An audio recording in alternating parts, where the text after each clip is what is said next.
भीष्म ने किए थे ये 4 घोर पाप, इसलिए मिली थी बाणों की शया। कुछ विद्वान मानते हैं कि देवव्रत भीष्म को महाभारत का खलनायक माना जाना चाहिए। भीष्म ने अम्बा, अंबिका और अम्बालिका की भावनाओं को कुचलकर जो कार्य किया वह अमानवीय था।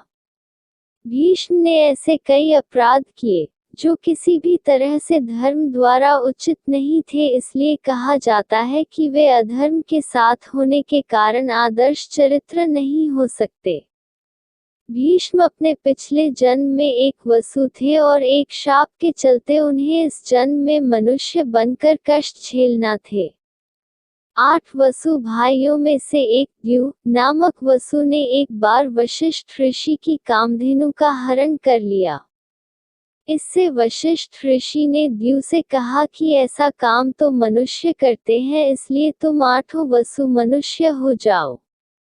यह सुनकर वसुओं ने घबराकर वशिष्ठ जी की प्रार्थना की तो उन्होंने कहा कि अन्य वसु तो वर्ष का अंत होने पर मेरे शाप से छुटकारा पा जाएंगे, लेकिन इस द्यू को अपनी करनी का फल भोगने के लिए एक जन्म तक मनुष्य बनकर पीड़ा भोगना होगी।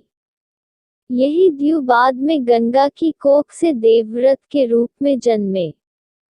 यही देवव्रत आगे चलकर पितामह भीष्म कहलाए।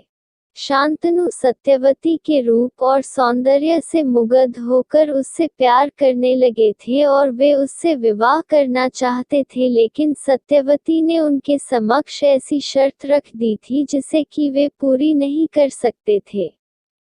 इसके कारण वे दुखी और उदास रहते थे। जब भीष्म को इसका कारण पता चला तो उन्होंने सत्यवती की शर्त मानकर अपने पिता शांतनु का विवाह सत्यवती से करवा दिया था। सत्यवती के कारण ही भीष्म को आजीवन ब्रह्मचर्य रहने की कसम खानी पड़ी थी। कसम खाने के बाद उन्होंने हस्तिनापुर की गद्दी पर कुरुवंश का शासन बरकरार रखने के लिए कई तरह के अपराध किए थे। 1. सत्यवती के कहने पर ही भीष्म ने काशी नरेश की 3 पुत्रियों अम्बा, अम्बालिका और अंबिका का अपहरण किया था। बाद में अम्बा को छोड़कर सत्यवती के पुत्र विचित्रवीर्य से अम्बालिका और अंबिका का विवाह करा दिया था। 2. गांधारी और उनके पिता सुबल की इच्छा के विरुद्ध भीष्म ने धृतराष्ट्र का विवाह गांधारी से करवाया था।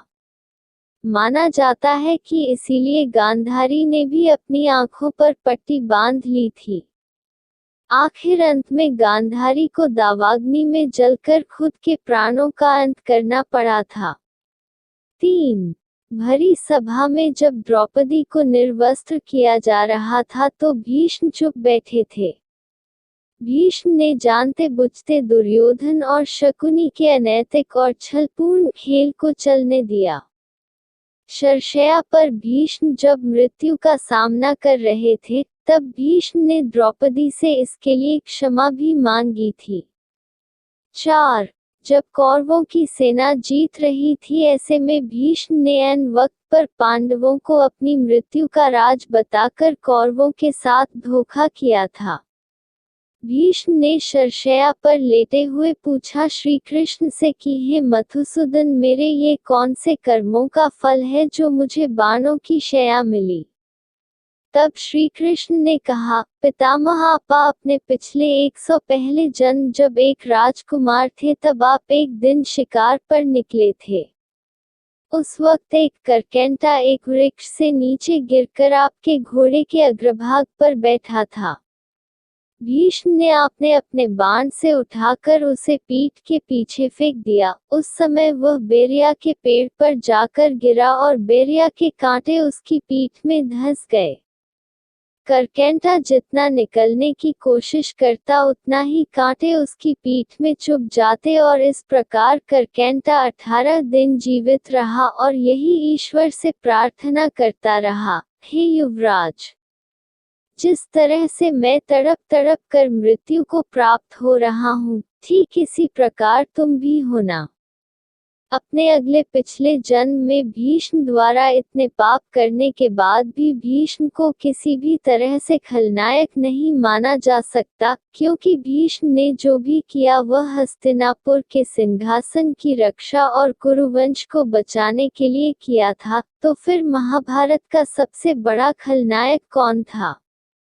दोस्तों, आपको यह कहानी कैसी लगी, कृपया कमेंट करके जरूर बताएं, और ऐसी ही और भी बहुत सारी कहानियों को सुनने के लिए चैनल को सब्सक्राइब जरूर करें।